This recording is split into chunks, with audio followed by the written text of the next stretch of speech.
الحمد لله وحده والصلاة والسلام على من لا نبي بعده أما بعد قال الله سبحانه وتعالى أفمن كان مؤمنا كمن كان فاسقا لا يستوون وقال أيضا قل هل يستوي الذين يعلمون والذين لا يعلمون وقال تعالى لن ينال الله لحومها ولا دماؤها ولكن يناله التقوى منكم وقال أيضا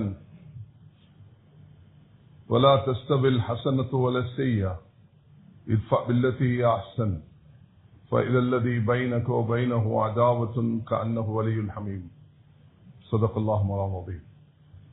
அல்லாஹ்வின் நல்லடியார்களே, அன்பு சகோதரர்களே, பெரியார்களே, அல்லாஹ்வை அஞ்சு பயந்து தக்வாவை கடைபிடிக்குமாறு முதலான எனக்கும் அப்பால் உங்களுக்கும் நசியத்தும் வசியத்தும் செய்து கொடுக்கிறேன். வரக்கூடிய ஞாயிற்று 17ஆம் திகதி ஜுல்ஹிஜ்ஜாவுடைய பிறை பார்க்கும் நாள்.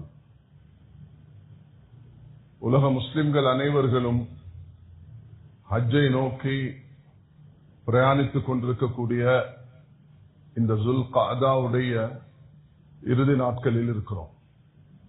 அல்லாஹு தஆலா விதியாக்கிய அத்திமுல் ஹஜ்ஜ வல் உம்ரத லில்லாஹ், ஹஜ்ஜையும் உம்ராவையும் நீங்க இந்த கடமையை நிறைவேற்றுங்கள்.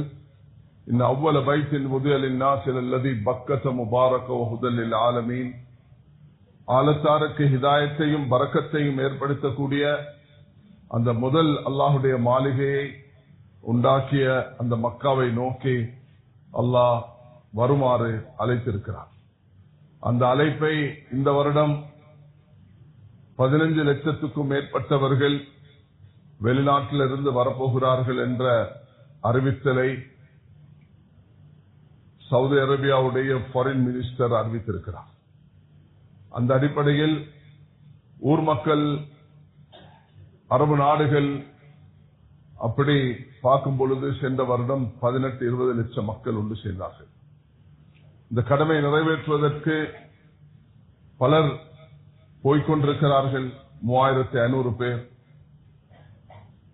பலர் ஹஜ்ஜை முடிச்சிட்டு இருக்கிறோம், பலர் ஹஜ்ஜுடைய நியத்தில் இருக்கிறோம். ஆனா எல்லாரும் ஒரு விஷயத்துல ஒன்றுபட்டு இருக்கிறோம். அது என்னன்னா, தொழுகை உலகத்தில் எந்த இடத்திலையும் நடத்த முடியும், நோன்பு எங்க இருந்தாலும் பிடிக்க முடியும், கலிமா எந்த இடத்திலும் சொல்ல முடியும், கலிமாவை சொல்வதற்கு இடம் நேரம் தேவையில்லை, தொழுகை நிறைவேற்றுவதற்கு குறிப்பிட்ட நேரங்கள் இருக்கின்றன, நோன்பு பிடிக்கக்கூடிய மாதம் பரதாக்கப்பட்டிருக்கிறது, ஜகாத் உரியவர்களுக்கு உரிய முறையில் அந்தந்த சட்டத்தின் ஏற்ப கொடுக்கப்பட வேண்டும். ஹஜ் ஒரு கடமை, உலகத்தில் வேற எங்கேயும் செய்ய முடியாது, அந்த இடத்துல மாத்திரம்தான் செய்ய முடியும். அத மக்கள் எண்ணிக்கையில கூடித்தார்கள் என்ற காரணத்தினால் அரபாவுடைய மைதானத்தை விசாலப்படுத்த முடியாது. காபாவையும் மதீனாவையும் விசாலப்படுத்துறது போல காபாவையும் மதீனாவையும் நபியவர்கள் எந்த இடத்தில் தொழுதார்களோ அந்த இடத்தை பாதுகாத்துக் கொண்டு பல ஆயிரக்கணக்கான லட்சக்கணக்கான மக்கள் தொழக்கூடிய வகையில் மதீனாவுடைய விசாலம் நடந்திருக்கிறது. மக்காவுடைய கட்டிடமும் பல மாடி கட்டிடங்களாக கட்டி தவாப் கூட உயர்ந்த இடத்தில் செய்வதற்கு 1ஆம் மாடி 2ஆம் மாடியில ஏற்பாடு செய்யப்பட்டிருக்கிறது. ஆனால் ஹஜ் ஒரு அமல், அரபாவை யாராலும் அசைக்க முடியாது. அரபா கோவிட் காரணத்தினால உலகம் எல்லாம் ஹஜ் செய்துக்கோங்க, யாருக்கும் செய்ய முடியாது. அல்லாஹ் தஆலா ஒற்றுமையின் ஒரு உயர் கட்டத்தை அரபாவுடைய மைதானத்தில் வைத்திருக்கிறான். எல்லோரும் கஃனை அணிந்தவர்களாக அந்த 12 மணியிலிருந்து மகரிப் வரைக்கும் ஒரே அமலில், என்ன நிறம், என்ன பாஷை, என்ன ஊரு, எந்த குலம் கோத்திரம் என்ற வித்தியாசம் இல்லாமல் அல்லாஹு தஆலா ஒரு உயர்ந்த கடமையை நிறைவேற்றுவதற்கு அல்லாஹ் இந்த வழியை வகுத்திருக்கிறார். அதனால் அல்லாஹ் ரப்பல் இஸ்ஸத் யாருக்கெல்லாம் அந்த பாக்கியத்தை கொடுத்து அதை முடித்து விட்டமோ யார் போய்கொண்டிருக்கிறார்களோ, யார் போக ஆசைப்பட்டிருக்கிறார்களோ, துஆ கேட்டுக் கொண்டிருக்கிறார்களோ எல்லோரும் ஒரு விஷயத்தில் ஒன்றுபட வேண்டும். அதனால் அல்லாஹுடைய கடமைகளை மதிப்பது, அல்லாஹுடைய ஏவல்களை மதிப்பது. அல்லாஹ் சுப்ஹானஹு வ தஆலா எந்த சட்டத்தை இந்த உம்மத்துக்கு வகுத்து தந்திருக்கிறானோ அந்த சட்டத்தை மதிப்பது. ஸல்லல்லாஹு அலைஹி வஸல்லம் சொன்னார்கள், மன் ஸல்லா ஸலாத்தனா வ அகல ஸபீஹத்தனா வஸ்தக்பல கிப்லத்தனா, யாரெல்லாம் இந்த உம்மத்தில ஐவேளை தொழுகிறார்களோ, கிப்லாவை முன்னோக்கி தொழுகிறார்களோ, அவர்கள் என்னுடைய முஸ்லிம்களுடைய அறுப்பை சாப்பிடுகிறார்களோ அவர்கள் அல்லாஹ்வுடைய பொறுப்பில் வந்து விட்டார்கள் சொன்னார். அப்ப கிப்லாவை முன்னோக்குவதும் தொழுவதும் என்பது அது முஸ்லிம்கள் எல்லோரும் உலகத்தில் செய்யக்கூடியது. கிப்லா என்பது எந்த துனியால இருந்தாலும் ஒன்றே ஒன்றுதான், அது ரெண்டு கிடையாது. மக்கா என்பது அது அதே இடம்தான், அந்த இடத்தை மசாஃபை யாராலும் மாற்ற முடியாது. அதை தான் அல்லாஹ் குர்ஆன்ல وَمَن يُعَظِّمْ شَعَائِرَ اللَّهِ فَإِنَّهَا مِن تَقْوَى الْقُلُوبِ, அல்லாஹ்வுடைய அத்தாட்சிகளை பாதுகாப்பது தக்வாவுடைய அடையாளம் என்பதாக அல்லாஹ் தஆலா சொல்கிறார். தக்வாவுடைய அடையாளம் அல்லாஹ்வுடைய அத்தாட்சி. மக்கா ஃபத்தஹிது மின் மகாமி இப்ராஹிம முஸல்லா, அந்த நெருக்கடியாக இருக்கிற காரணத்தினால் மகாம இப்ராஹிமை யாராலும் மாற்ற முடியாது, அது அதே இடத்துல தான் இருக்கும். ஜபல் ஆதம் எடம் ஸ்பீக், குர்ஆன் சொல்லில்ல, அதனால மக்களுக்கு அதுல உறுதி கொள்ள இயலாது. ஆனா மகாம இப்ராஹிம் அந்த கால் பாதம் நபியுடைய கால் பாதம் கூட இல்ல, ஆனா இப்ராஹிம் அலைஹிஸ்ஸலாத்துடைய கால் பதியப்பட்டு இருக்கிறது. அது யாராலும் நிராகரிக்கவும் முடியாது. அது அல்லாஹ் ரப்பல் இஸ்ஸத் இன்று வரைக்கும் பாதுகாத்து வைத்திருக்கிறார். கண்ணியமானவர்களே, அந்த மசாஃபுடைய இடம் என்பது காபத்துல்லாஹ், அது ஷாயிர்கள்ல சேருகிறது. இது அல்லாஹ்வுடைய அத்தாட்சிகள்ல உண்டு. அப்படிப்பட்ட ஒரு கடமை தான் இந்த ஹஜ்ஜுடைய கடமை. ஹஜ்ஜுடைய கடமை தரக்கூடிய ஆக பெரிய ஒரு தூதுதான் எல்லா நிறம், எல்லா பாஷை, எல்லா ஊர், எல்லா குல கோத்திரங்களும் எல்லோரும் அல்லாஹுடைய தௌஹீதுடன், நபியுடைய நம்பிக்கையுடன், இறுதி நாளுடைய விசுவாசத்துடன் எல்லோரும் ஒன்று சேருகிறோம் என்ற அந்த தூதுதான் நமக்கு தருகிறது. ரசூல் ஸல்லல்லாஹு அலைஹி வஸல்லம் அவர்கள் தன்னுடைய 23 வருட பயணத்தில் நபி அவர்கள் 23 வருடம் பயணம் செய்தார்கள். தாவத்துடைய, இபாதத்துடைய, ஈமானுடைய, அக்லாக்குடைய, தக்வாவுடைய, ஒற்றுமையுடைய அந்த பயணத்தை நபி அவர்கள் 23 வருடம் மேற்கொண்டார்கள். மக்கால ஆரம்பித்த பயணம் அது மதீனால நபி அவர்கள் இறுதியாக முடிக்கிறார்கள். 23 வருஷம் அல்லாஹ் தஆலா கொடுத்தார். அந்த 23 வருஷத்துல 13 வருடங்கள் நபி அவர்கள் மக்கால வாழ்ந்துட்டு 10 வருடம் மதீனா வாழ்ந்தார்கள். மதீனா ஒரு வித்தியாசமான இடம். அல்லாஹ் தஆலா அங்க பல சிறப்புகளை வைத்திருக்கிறார். 2023 எனக்கு இத்தோப்பியா ஹபஷால ஒரு ஜும்மா நடத்தக்கூடிய சந்தர்ப்பம் கிடைத்தது. அதுல நான் ஒரு விஷயத்தை சொல்லும் பொழுது அந்த மக்களுடைய கண்கள்ல கண்ணீரும் என்னுடைய உள்ளத்தில் ஒரு சரியான சந்தோஷமும் மேல் ஒரு புல்லெடுத்து போகக்கூடிய நிலைமையும் ஏற்பட்டது. அது என்னவென்றால், நபி அவர்கள் மதீனாக்கு ஹிஜ்ரத் செய்வதற்கு முன்பு தன்னுடைய மகள் ருக்கையாவையும் உஸ்மானையும் ரலியல்லாஹு அன்ஹுமா சில சஹாபாக்களை இத்தோப்பியா ஹபஷாவுக்கு நபி அவர்கள் அனுப்பி வைத்தார்கள். முதலாவது இஸ்லாத்தில் ஹிஜ்ரத் அது இத்தோப்பியாவுக்கு, ஹபஷாவுக்கு. அது ஒரு கிறிஸ்டியன் ஸ்டேட், கிறிஸ்தவர்கள் இருக்கக்கூடிய இடம். ஆனால் சஹாபாக்கள் நபியுடைய மகள் அங்க போய் இறங்கின நேரத்தில் அவர்களுக்கு கொடுக்கப்பட்ட வரவேற்பும் மிக சிறப்பான வரவேற்பும் பாதுகாப்பா இருந்தது. மக்கத்து குறைஷிகள் போய் அங்க அட்டகாசம் செய்ய பார்த்தார்கள். ஆனால் அந்த மன்னன், நஜாஷி மன்னன், அவர்களை கௌரவித்து கண்ணியப்படுத்தி பாதுகாப்பு கொடுத்து நபி அவர்கள் மதீனாக்கு ஹிஜ்ரத் செய்வதற்கு முன்பு நடந்தது. அப்படி ஒரு ஸ்டேட்டை அல்லாஹ் தஆலா உருவாக்கி கொடுத்தார். இரண்டாவது முக்கியமான விஷயம், பிலால் ரலியல்லாஹு அன்ஹு அவர்களும் அந்த குலத்தை சேர்ந்தவர்கள்.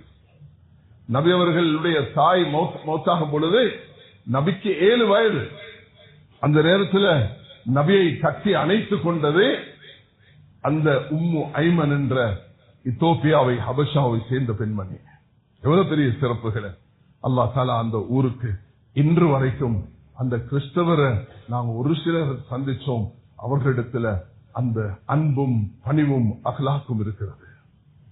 கண்ணியமானவர்களே, அதே போலதான் அல்லாஹ் தஆலா மதீனா வாசிகளிடத்திலேயும் இந்த பண்பை ஏற்படுத்தினார். மதீனா வாசிகள் ஸல்லல்லாஹு அலைஹி வஸல்லம் அவர்களை மிக சிறப்பாக வரவேற்றார்கள், கண்ணியப்படுத்தினார்கள், விட்டுக் கொடுத்தார்கள், தியாகம் செய்தார்கள், உதவி செய்தார்கள். வரக்கூடிய அனைவர்களையும் அரவணைத்தார்கள், அவர்களை தன்னுடைய சகோதரர்களாக ஏற்றுக்கொண்டார்கள். விரோதம், குரோதம், வைராக்கியம் உள்ளவர்கள் வரக்கூடிய நேரத்தில் என்னுடைய சகோதரர் என்று கட்டி அணைத்துக் கொள்வது அது அவர்களுடைய ஒரு சிறந்த அம்சமாக இருந்தது. எந்த அளவுக்குன்னா முஆகாத் என்று ஷரியத்துல ஒரு வழிகாட்டல் இருக்கிறது. அந்த முஆகாத் என்று சொல்லப்படுது, மதீனால இருந்து வந்தா, மக்கால இருந்து வந்தாலும் சரி, ஈரான்ல இருந்து வந்தாலும் சரி, ஹபஷால இருந்து வந்தாலும் சரி, நீங்க உலகத்துல யமன்ல இருந்து அல்லது நீங்க உலகத்துல ஈராக்ல இருந்து எந்த பகுதியிலிருந்து வந்தாலும் நீங்க எல்லாரும் எங்கட சகோதரர்கள். உடன் பிறந்த சகோதரர்களை போல பயந்தாங்களா, சொத்துல கூட இவர்களுக்கு பங்கு வந்துருமா என்ற அளவுக்கு அவர்களுடைய சகோதரத்துவம் நீடித்தது. மதீனாக்கு வந்து இறங்குகிறார் அப்துல் ரஹ்மான் இப்னு அவுஃப், மதீனாக்கு வந்து இறங்குகிறார் முஸ்அப் இப்னு உமைர். முஸ்அப் இப்னு உமைர் யார்? ஒரு நாளைக்கு 600 திர்ஹம் பொறுமதியான ஆடைகளை அணிவார். அவர் ஒவ்வொரு நாளைக்கும் அந்த உடுப்பை மாற்றுவார். அவரை நபியவங்க பார்க்கக்குள்ள கண்ணீர் வந்துச்சு. ஒட்டு போட்ட ஆடைகளை உடுத்திருக்கிறார். மக்கால இருக்கும் பொழுது அவருடைய வாப்பா அவரை வச்சிருந்த விதம் வேற. மதீனாக்கு வந்ததுக்கு பிறகு அவருக்கு உடுப்பு கூட வசதி இல்லாமல் இருக்கிறார். அந்த நேரத்தில் தான் ரசூலுல்லாஹி அலைஹி வஸல்லம் இந்த பிரதர்ஹுட் என்பதை ஏற்படுத்தினார்கள். மதீனா வாசிகள் கட்டி அழைத்தார்கள். அப்துல் ரஹ்மான் இப்னு அவுஃப் வந்த உடனே வீட்டை கொடுத்து, காணியை கொடுத்து, சொத்தை கொடுத்து, செல்வத்தை கொடுத்து, எதையும் எடுத்துக்கொள் அப்துல் ரஹ்மான் என்று அந்த ரபியா என்று சொல்லக்கூடியவர் வரவேற்பு கொடுத்தார். அப்துல் ரஹ்மான் அவுஃப் ரலியல்லாஹு அன்ஹு சொன்னார்கள், துல்லனி அல சூக், என்னை பஜார காட்டுங்க, எனக்கு வேறொன்று வானா, நான் பஜார்ல போயிட்டு சம்பாதிப்பேன். முதல் நாள் அவர்கள் சம்பாதித்தது 1 கிலோ சீஸ், 1 கிலோ கீ. ஒரு நாள் அவர்களுடைய தர்மம் 700 camels. ஒரு நாள் ஒட்டகங்கள் வந்து இறங்கின, சரியான சத்தம். 700 camels வந்து சத்தம் போட்டா எப்படி இருக்கு மதீனா உள்ளுக்கு? நபியோட காலம் முடிஞ்சிருச்சு. ஆயிஷா ரலியல்லாஹு அன்ஹா வாழ்ற காலம். கேட்டாங்க தன் சேவன் கிட்ட, என்ன கியாமத்து வந்துருச்சா? சொன்னாங்க, கியாமத்து வரல, அப்துல் ரஹ்மானுடைய 700 camels வந்திருக்கு சொன்னாங்க. 700 camelsா? நாளைக்கு அவருக்கு கிரீன் சேனல்ல போக இல்லாத ரெட் சேனல்ல தான் போகணும். அவருக்கு பதில் சொல்லி ஆகணும். எப்படி சம்பாதிச்சா, எப்படி செலவழிச்சா? அல்லாஹ் அதை கேட்பான். இது கேட்டவுடனே, இந்த சம்பவத்தை கேட்டவுடனே திடுக்கிட்டு ஓடி வந்தார்கள். திரைக்கு பின்னால் இருந்து, உம்மஹாத்துல் முஃமினீன், முஃமின்களுடைய தாயே, நீங்க இப்படி சொன்னீங்களா? ஆம், நான் சொன்னேன். இது நபி அவர்கள் சொல்லி இருக்கிறார்கள். நீ முட்டுக்காலில் தான் சில நேரம் நடக்க வேண்டியிருக்கும் என்ன உனக்கு பதில் சொல்ல வேண்டி வரும். இவ்வளவு பெரிய பேகேஜ் தூக்கிட்டு போகல, அது எங்கால சம்பாதிச்சா, எங்கால செலவழித்தா என்று நாளை கியாமத்து நாளையில சில மனிதர்களுடைய அந்த அந்த நிழல் கிடைக்கும் எப்பண்டா அவர்கள் இந்த கேள்விக்கு பதில் கொடுத்தார். அதை கேட்ட உடனே அப்துல் ரஹ்மான் போயிட்டு உள்ளதெல்லாம் அப்படியே 700 camelsையும் சேரிட்டியில கொடுத்துட்டாங்க. மதீனாக்கு வந்தவர்கள் இப்படிதான் வரவேற்கப்பட்டார்கள். சகோதரத்துவம். கண்ணியமானவர்களே, கிப்லாவை உண்டாக வைத்து, தொழுகையை உண்டாக வைத்து, ஒரே குர்பானை சாப்பிடக்கூடிய நாங்கள் அந்த மஸ்ஜிதை அடிப்படையாக வைத்து வரும் பொழுது மஸ்ஜிதில் பல மனிதர்கள் வருவார்கள்.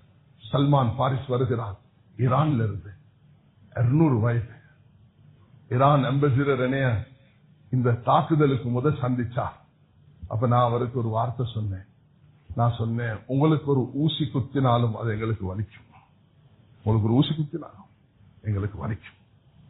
ஆனா நீங்க எப்படி நபியுடைய குடும்பத்தை மதிக்கிறீங்களோ, சஹாபாக்களை மதிக்கிறோம். நாங்க ரெண்டையும் மதிக்கிறோம். நாங்க சஹாபாக்களை மதிக்கிறோம், நபியுடைய குடும்பத்தை மதிக்கிறோம். எங்க நாட்டில் சில மௌலானா என்ற ஒரிஜினல் அந்த சந்ததிகள் இருக்கிறார், நபியுடைய குடும்பத்தை சேர்ந்தவர்கள், ஹசன் ஹுசைன் ரலியல்லாஹு பரம்பரை. அதை நாங்க மதிப்போம் நபியுடைய குடும்பம் என்றதுனால. அதே நேரம் நீங்களும் நாங்களும் சேர்ந்து சஹாபாக்களை மதிக்கணும். எங்களுக்கு ரெண்டு கண்களை போல, ஒரு ஊசி குத்தினாலும் எங்களுக்கு வலிக்கும், ஆனா ஒரு கண்ணை குத்தினாலும் வலிக்கும். ஒரு கண்ணை குத்தினாலும் எங்களுக்கு வலிக்கும். மனிதாபிமானம் என்ற அடிப்படையில அல்லாஹ் உலகத்துல ஒரு உயிரை எடுத்தாலும் உலகத்துள்ள எல்லா உயிரையும் எடுத்ததுக்கு சமம் என்று குர்ஆன் சொல்கிறான்.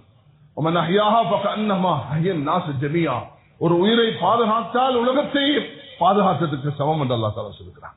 அதனால உயிரை பறிக்கிறது எங்கட மார்க்கம் அல்ல, வாழ வைக்கிறது தான் மார்க்கம். இது ஒரு சப்ஜெக்ட் நான் உங்களுக்கு முன் வச்சேன். குர்ஆன்ல அல்லாஹ் தஆலா 4-5 விதமாக எங்களை அழைக்கிறான். ஒன்னாவது அழைக்கிறான், யா அல்லாஹ் யா அய்யுஹன் நாஸ், ஓ மக்களே என்று அழைக்கிறான். யா அய்யுஹன் நாஸ் இன்னா خلقناكم من ذكر وانثى وجعلناكم شعوبا وقبائل لتعارفوا ان اكرمكم عند الله اتقاكم. ஏ மக்களே, உங்களை நான் படைத்திருக்கிறேன் ஆண் பெண்ணாக, குலகோத்திரமாக பிரித்திருக்கிறேன், பெருமை அடிப்பதற்கல்ல. நீங்க நிறம், பாஷை, மொழி வித்தியாசமாக இருக்கலாம், ஆனா நீங்க எல்லாரும் சிறந்தவர் யார்? அல்லாஹ் பயந்து நடக்கூடியவர். மூமின்களே என்று அல்லாஹ் சொல்லவில்லை, உலகத்தில் வாழக்கூடிய 700 கோடி மக்களை பார்த்து சொல்கிறான், யா அய்யுஹன் நாஸ், ஓ யூதர்களே, கிறிஸ்தவர்களே, பௌத்தர்களே, இந்துக்களே, ஏத்திஸ்ட்களே, நாஸ்திகர்களே, உங்களை எல்லாத்தையும் நான் இதுக்காகத்தான் படிச்சிருக்கிறேன் அல்லாஹ் சொல்கிறான். இது ஒன்னாவது.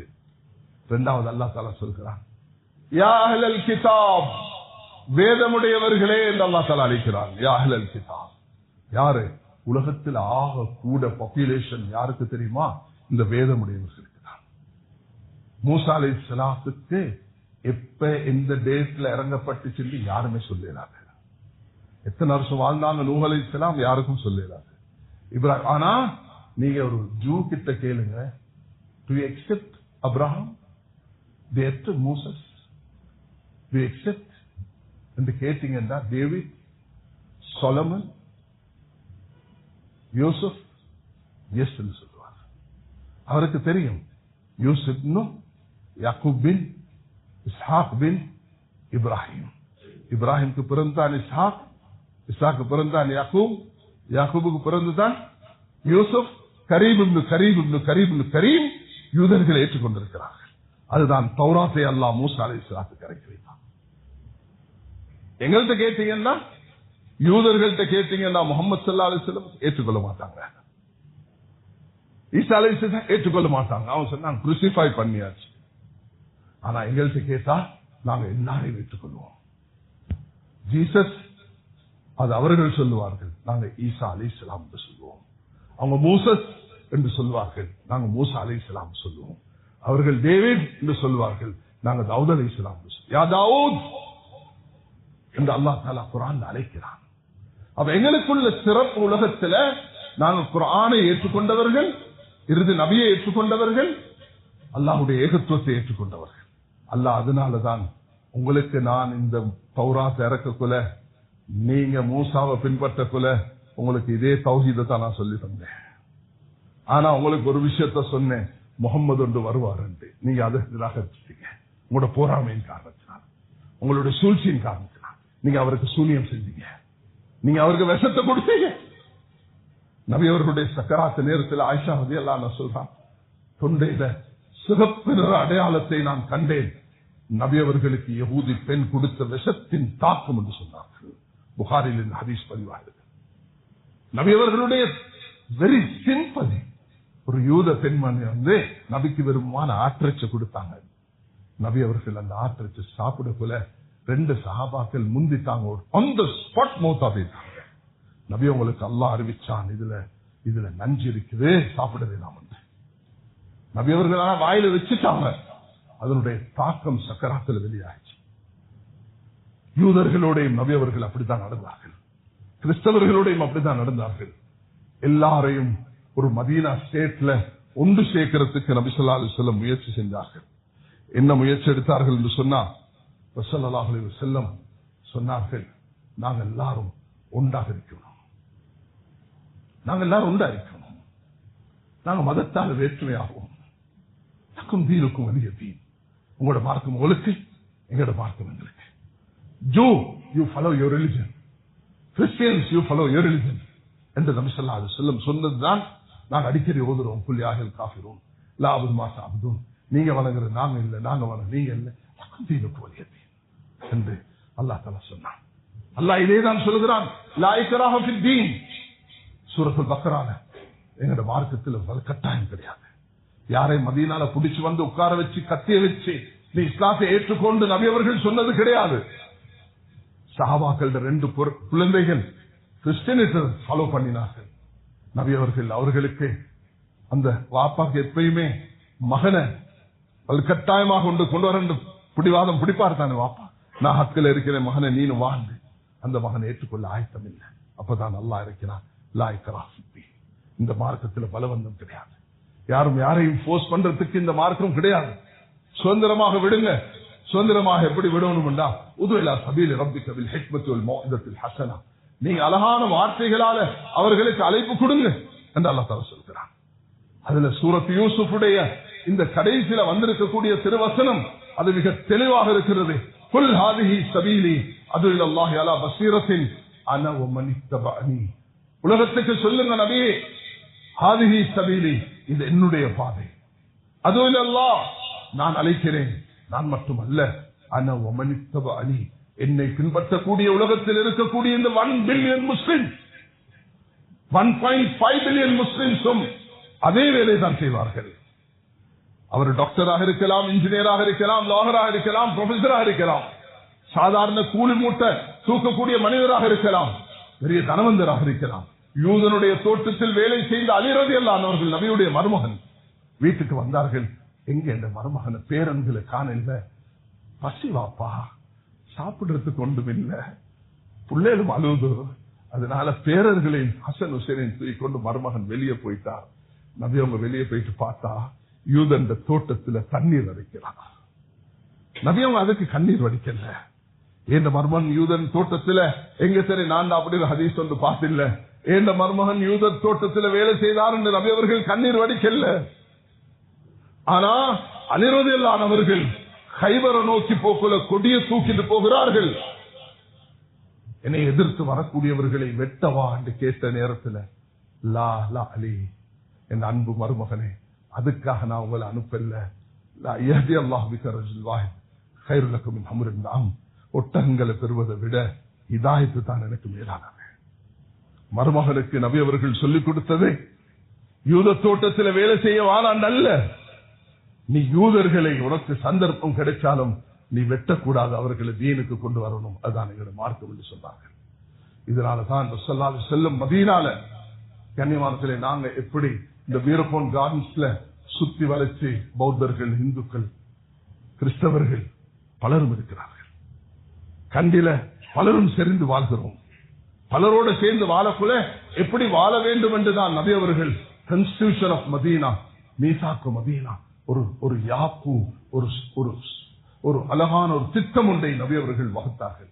ஆனா யூதர்கள் அதை நடைமுறைப்படுத்த விட இல்லை. அதை விட்டிருந்தார்கள் என்றால் மதீனா வித்தியாசமான ஒரு ஸ்டேட்டாக இருந்தது. அதை அவர்கள் அனுமதிக்கல. அவர்கள் அட்டகாசம் செய்து, அநியாயம் செய்து, நபிக்கு நஞ்ச கொடுத்து, நபியை கொலை செய்ய வைத்து, நபியை திட்டம் போட்டு பல சூழ்ச்சிகள் செய்த காரணத்தினால நபி அவர்கள் முன்னெடுத்து சென்ற அந்த பயணம் ஏலாமல் போச்சு. கண்ணியமானவர்களே, ஸல்லல்லாஹு அலைஹி வஸல்லம் எவ்வளவு உறவு இருந்துச்சுன்னு பாருங்க. இன்னைக்கு உங்களுக்கு எனக்கும் நீங்க தைரியமா சொல்லணுமா, ஒரு யூதனுடைய, ஒரு கிறிஸ்தவருடைய, ஒரு பௌத்தருடைய வீட்டுல போயிட்டு நாங்க இப்படி செய்யலுமான்னு சிந்திச்சு பாருங்க. நபி அவங்க அந்த யூதோட வீட்டுக்கு போறாங்க, போயிட்டு அந்த பையனோட பேசுறாங்க. அந்த 15, 16 வயசு, 17 வயது வந்த ஒரு வாலிபர் அவரோட பேசுறாங்க. அந்த வாலிபருக்கு சொல்றாங்க, மகனே நீ களிமா சொல்லு ராஜா சொல்றாங்க. அந்த மகன் வாப்பாவை பார்க்கிறார். வாப்பா இஸ் a Jew, அவர் ஒரு ஜூ. அவரு சொல்றார், அத்தி அபுல் காசிம் மகனே, அவர் சொல்றத நீ ஏற்றுக்கொண்டு சொல்றாங்க. நபி அவங்க இந்த நேரம் தான் ஒரு ஹதீஸை படிச்சு தாராங்க, இன்னல்லாஹு யுஅய்யிது ஹாத தீன பிரஜுலின் ஃபாஜிர், சில பாவிகளை கொண்டும் அல்லாஹ் இந்த தீனுக்கு உதவி செய்வான். பாவிகளை கொண்டும் அல்லாஹ் இந்த தீனுக்கு அவர் உடனே கலிமா சொன்னார். நபி அவங்க சொன்னாங்க, அன்கதஹுல்லாஹு மினன் நார், அல்லாஹ் இவரை நரகத்திலிருந்து பாதுகாத்து விட்டார். கண்ணியமானவர்களே, நாங்க நீங்க ஒரு சிறந்த தீனை பெற்றிருக்கிறோம். அது மதீனாவுடைய அந்த மஸ்ஜிதுடைய தீன், அந்த மதீனாவுடைய நபி அவர்கள் உண்டாக்கிய, அது நபி அவர்கள் அப்படி செஞ்சதுக்கு ஒரு காரணம் இருக்கலாம். அது என்னண்டா, எங்களை போல சிறுபான்மை நாடுதான் உலகத்தில் 57 தான் முஸ்லிம் நாடுகள், 200 நாடுகள்ல 100 சொச்ச நாடுகள் மைனாரிட்டிஸ். சிங்கப்பூரை பாத்தீங்கன்னா மைனாரிட்டி முஸ்லிம்ஸ், இந்தியாவை பாத்தீங்கன்னா 200 மில்லியன் மைனாரிட்டி முஸ்லிம்ஸ், அமெரிக்காவும் ஆஸ்திரேலியாவும் பாத்தீங்கன்னா மைனாரிட்டி முஸ்லிம்ஸ். அந்த மைனாரிட்டி ஸ்டேட்ல முஸ்லிம்கள் எப்படி வாழணும் என்பதை நபி அவர்கள் வாழ்ந்து காட்டி வைத்திருக்கிறார்கள். அது எல்லாத்துக்கும் அடிப்படை மஸ்ஜிதாக இருக்கணும். மஸ்ஜிதுல எப்படி சஃப் அணிவகுக்கிறதுல ஒற்றுமை இருக்கிறதோ வாழ்க்கையில ஒற்றுமை இருக்கணும். நான் பேச வந்தது அநேகமாக எனக்கு நேரம் இடமளிக்க மாட்டாது. ஜும்மாவுக்கு பிறகும் நான் எந்த டைம் படி 12:41 இன்னும் 12 நிமிஷம் இருக்கு. அப்ப இந்த அடிப்படையில கண்ணியமானவர்களே, நாங்க மதீனாவுடைய வாழ்க்கையை பார்க்கும் பொழுது ரசூலுல்லாஹி ஸல்லல்லாஹு அலைஹி வஸல்லம் அவர்களிடத்துல பிலால் ஹபஷி ஹபஷால வராங்க, சுஹைப் ரோமி ரோம்ல இருந்து வராங்க, யூரோப்பியன்ல இருந்து வராங்க, சல்மான் பாரிஸ் அவர்கள் ஈரான்ல இருந்து வராங்க, அங்கு சமீபத்தாரி அவர்கள் கிறிஸ்டியனாக வருகிறார், ஜெயித் இப்னு சனா ஒரு அப்துல்லா இப்னு சலாம் யூதராக வருகிறார்கள். சுப்ஹானல்லாஹ், முஷ்ரிக்கீன்களாக இருந்தவர்கள் மக்கால இருந்து வருகிறார்கள். மதீனா வாசிகள் யகூதிகள் கலந்திருந்தார்கள். அல்லாஹு தஆலா நபி அவர்களுக்கு கொடுத்த ஆளும திறம பணிவு அன்பு கருணை சுப்ஹானல்லாஹ் உலகத்தை உசுப்பிரிச்சு வேறான சோதனை. நான் உங்கள்ட்ட ஒரு சின்ன கேள்வி கேட்கிறேன், நீங்க மனசுல பதில் சொல்லுங்க. நபி அவர்கள் பத்ர்ல எத்தனை பேரோட இருந்தாங்க? 313. எல்லாருக்கும் தெரியும், அப்படித்தானே? நபி அவங்க மக்காவை கைப்பற்றக்குள்ள எத்தனை பேர் இருந்தாங்க? 10,000 பேர். அது எல்லாருக்கும் தெரியும். அப்ப 13 வருஷம் மதீனால, மக்கால 8 வருஷம் மதீனால, 8 வருஷம் மதீனால. அப்ப எத்தனை வருஷம் ஆச்சு? 21 வருஷம். நபி அவர்கள் வாழ்ந்தது நபியாக எத்தனை வருஷம்? 23 வருஷம். அப்ப ஆனா 2 வருஷம் தான், 8ல இருந்து 10 வரைக்கும். 10,000 இந்த 8க்கும் 10க்கும் இடையில 1,14,000 எப்படி வந்தது? ஆயுதமா, வெப்பனா, நியூக்ளியரா, பம்பிளாஸ்டா? இல்ல, அன்பு கருணை பாசம். இந்த செய்தியோட ஷப்புக்கு, உங்களோட காசேலுக்கு, உங்களோட பழகக்கூடிய நான் முஸ்லிம்களுக்கு எத்திலைங்க. இது உங்களோட கடமை. பீத்திகா என்ற எங்களோட 6 கிரந்தங்கள் உள்ளடக்கப்பட்ட ஒரு 2 லட்சத்துக்கும் மேற்பட்ட ஜிஹாதுடைய புத்தகத்தை சிங்களத்தில் அச்சிட்டிருக்கிறோம். உங்களோட ஃபர்து ஐன் என்று ஜும்மாக்கு பிறகு நான் கொஞ்ச நேரம் பேசுவேன், அதை உங்களுக்கு மஸ்ஜிதுக்கு தருவேன். நீங்க அதை எடுத்து இந்த நாட்டு மக்களுக்கு கொடுக்கணும், பன்சலைக்கு கொண்டு போய் கொடுக்கணும். எங்களால முடியுமான மட்டும் கொடுத்திருக்கிறோம். சிலர் படிக்க மாட்டார்கள், சிலர் படிப்பார்கள். ஆனா அதிகமானவர்கள் படிச்சத்தினாலையும் தான் இன்றைக்கு அமைதியாக இருக்கிறார்கள். அது தொடர்ந்து கொண்டு மூக்கு சொல்லி போனதான். இஸ்லாமோபியா என்றது புதிய வார்த்தை, எனக்கு தெரியாது. பழைய பிரிட்டானிக்கா என்சைக்ளோபீடியால இருக்குதான்னு சொல்ல இருக்க மாட்டார்கள். இஸ்லாமோபியா என்பது அது உலகத்துக்கு புதிதாக அறிமுகப்படுத்த ஒரு வார்த்தை. இந்த இஸ்லாமோபியா 1400 வருஷத்துக்கு முதல் இருந்தது. ரசூலுல்லாஹி ஸல்லல்லாஹு அலைஹி வஸல்லம் அவருடைய காலத்தில் லா தஸ்மஉ லிஹாதல் குர்ஆன், இந்த குர்ஆனை கேட்க வேண்டாம் என்று தடுத்தார்கள். அந்த நேரத்திலையும் நபி அவங்க குர்ஆன் ஓதக்குள்ள அபூஜஹல் போன்றவர்கள் ரகசியமாக வந்து கேட்பார்கள். அதனால கதவை தட்டினா அல்லாஹ் தஆலா திறக்க வைப்பான். நாங்க மதீனாவுடைய அந்த அமலை மஸ்ஜிது நபவியில ரசூலுல்லாஹி அலைஹி வஸல்லம் செய்யறதன் மூலமாக சஹாபாக்கள்ல 2 குலம் இருந்தார்கள், அவுஸ் ஹஸ்ரஜ். ஒரு சில கூற்றின்படி 5 வருஷம், ஒரு சில கூற்றின்படி 105 வருஷம் சண்டை பிடிச்சார்கள். அவங்கள அன்சாரிகளாக நபி ஸல்லல்லாஹு அலைஹி வஸல்லம் மாற்றி முஹாஜிரீன்கள் வந்த நேரத்தில் உலகத்திலிருந்து வந்தவுடனே அவர்கள் எப்படி யுனைட் ஆகி ஒற்றுமையாக்கினார்கள். அதுதான் எங்களுடைய தீன், எங்களுடைய தீனுக்குள்ள சிறப்பு. மேலான சகோதரர்களே, 4 இடங்கள் இருக்கின்றன வேற்றுமையாக இருக்கு. ஆனா ஏராளமான இடங்கள் இருக்கின்றன ஒற்றுமையாக இருக்கு. வேற்றுமையாகும் குஃப்ரும் இஸ்லாமும். குஃப்ரும் இஸ்லாமும் தான் வேற்றுமையாகும். அவர் காஃபிர் தான் முஸ்லிம். இதுல ஒரு வேற்றுமை ஒன்று இருக்கும். மனிதன் என்ற அடிப்படையில் ஒன்றுபடுவோம், ஆனால் ரத்தம் என்ற அடிப்படையில் ஒன்றுபடுவோம், உதவி என்ற அடிப்படையில் ஒன்றுபடுவோம். ஆனா மதம் என்ற அடிப்படையில் வேற்றுமையாகுவோம். குஃபருக்கும் இஸ்லாத்துக்கும் வேற்றுமை இருக்குது, ஏற்றுக்கொள்ளத்தான் வேணும். அதனாலதான் காஃபிரூன், அல்லாஹ் யா அஹ்லல் கிதாப் என்று சொன்னது போல 12 இடங்கள்ல அல்லாஹ் தஆலா குல் யா அஹ்லல் கிதாப் 6 இடத்திலையும் யா அஹ்லல் கிதாப் 6 இடத்திலையும் 12 இடத்துல அல்லாஹ் தஆலா சொல்லியிருக்கிறார். ஏராளமான இடங்கள்ல யா அய்யுஹன் நாஸ் என்று சொல்கிறார். சில இடங்கள்ல யா அய்யுஹல் காஃபிரூன் என்று சொல்கிறார். அல்லாஹ் தஆலா என்ன வேற்றுமை இருக்குது. மார்க்கத்தில் வேற்றுமை இருக்கிற போல கொள்கையில முஸ்லிம் இஸ்லாத்துக்கு வந்தவர்களும் சிலர் சஹாபாக்களை நிந்திப்பார்கள், சிலர் அத்வைதத்தை போதிப்பார்கள், எல்லாம் ஒன்றுதான் என்று சொல்வார்கள், சிலர் எம்மதமும் சம்மதம் என்றுவார்கள். இப்படிப்பட்ட வேற்றுமைகள் வரக்கூடிய நேரத்தில் அதை எப்படி கையாள வேண்டும் என்றதையும் எங்களுக்கு வழிகாட்டப்பட்டிருக்கு. மذஹப் ரீதியாக ஷாஃபி, ஹனஃபி, மாலிகி, ஹம்பலி இப்படி வரக்கூடிய வேற்றுமைகளை எப்படி கையாள வேண்டும், இதெல்லாம் வேற்றுமைகள். மார்க்கம் வேறு, மார்க்கம் ஒன்று, ஒன்றில் வரக்கூடிய வேற்றுமைகள். அதே நேரத்தில் மனிதனுக்கு சுவாவ ரீதியாக வரக்கூடிய வேற்றுமைகள். கண்ணியமானவர்களே, ஒற்றுமையை நோக்கி பயணிக்க வேண்டும். அதுக்கு தான் எங்களோட ஒரு பிரகடனம் இருக்குது 2012. அது the unity within diversity, வேற்றுமையில் ஒற்றுமை. எங்களுக்கு வேற்றுமைகள் இருக்கு. ஒரு வீட்டுள்ளுக்கு வாப்பாக்கு மகனுக்கு வேற்றுமை இருக்கும். ஆனா வேற்றுமையில் ஒற்றுமை இருக்க வேண்டும். ஒரு இமாமுக்கு பின்னுக்கு தொழுவிப்போம்.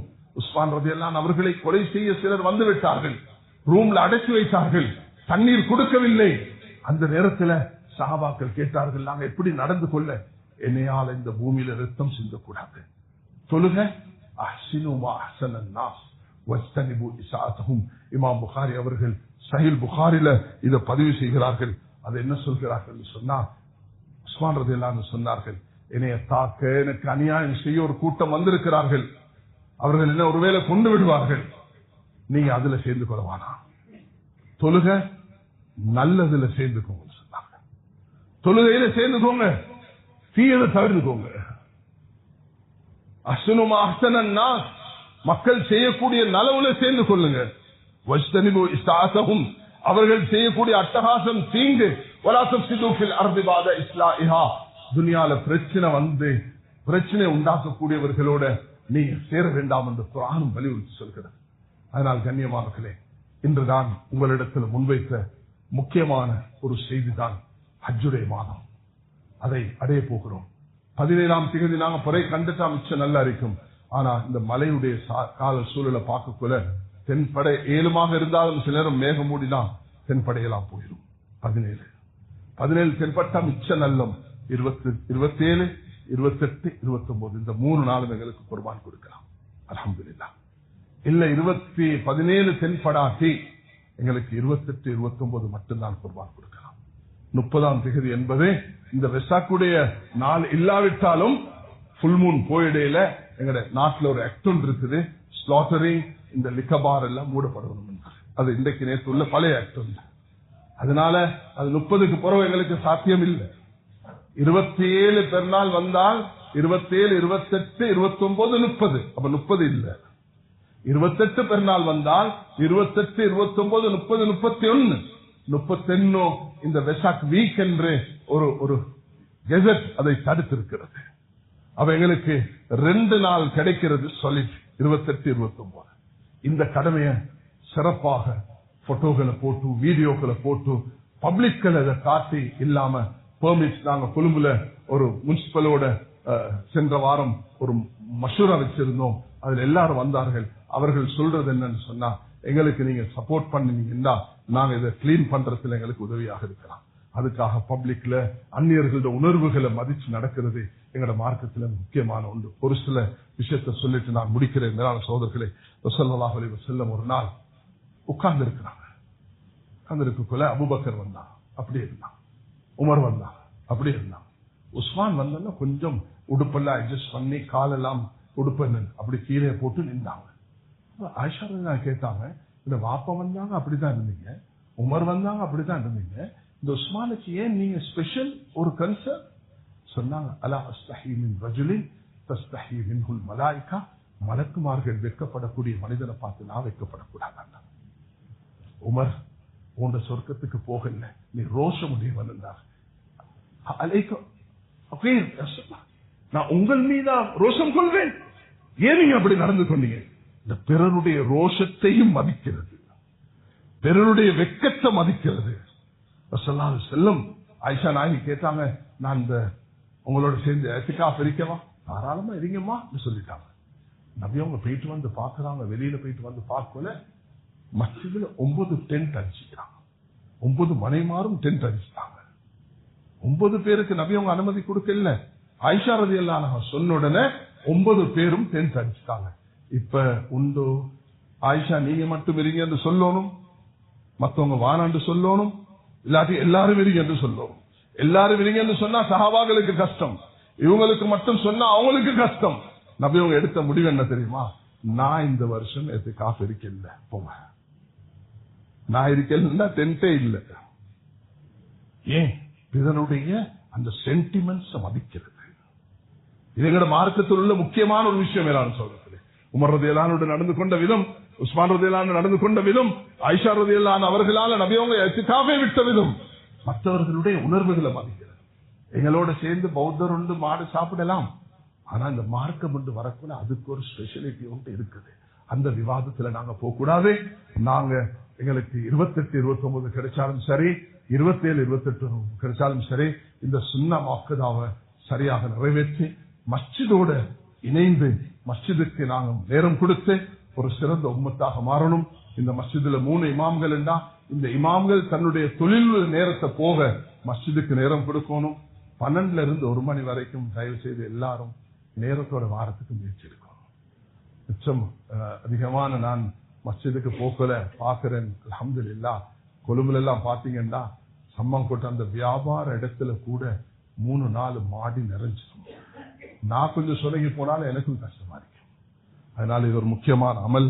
எல்லாரும் இந்த ஃபர்த நிறைவேற்றக்கூடிய பாக்கியத்தை ஒற்றுமையாக ஒன்றுபட்டு விட்டு கொடுத்து ஒரு சிறந்த உம்மத்தை உருவாக்க, மஸ்ஜித் பேஸ் ஒரு உம்மத்தை உண்டாக்கல்லாம் எங்களுக்கு திருவிஷயவானாக. கண்ணியமானே, இறுதியாக இந்த வார்த்தையை நினைவுபடுத்திக் கொள்ளுங்க. அது என்னன்னா, ஃபிரௌனுக்கு கூட அல்லாஹ் தஆலா சொன்ன வார்த்தை, மூசா, ஹாரூன், நீங்க மிருதுவாக நடந்துக்கோங்க. கூலா லஹு கௌலன் லஹீனா. எங்கட தாவாவுடைய எத்திக்ஸ் மிருதுவாக நடக்கிறது, கைண்டாக இருக்குது, பொலைட்டாக இருக்குது. எந்த பாவத்தை கண்டாலும் மக்களை சாஃப்டாக ஹேண்டில் பண்ணினா ஒரு சிறந்த உம்மத்தை உண்டாக்க முடியும்.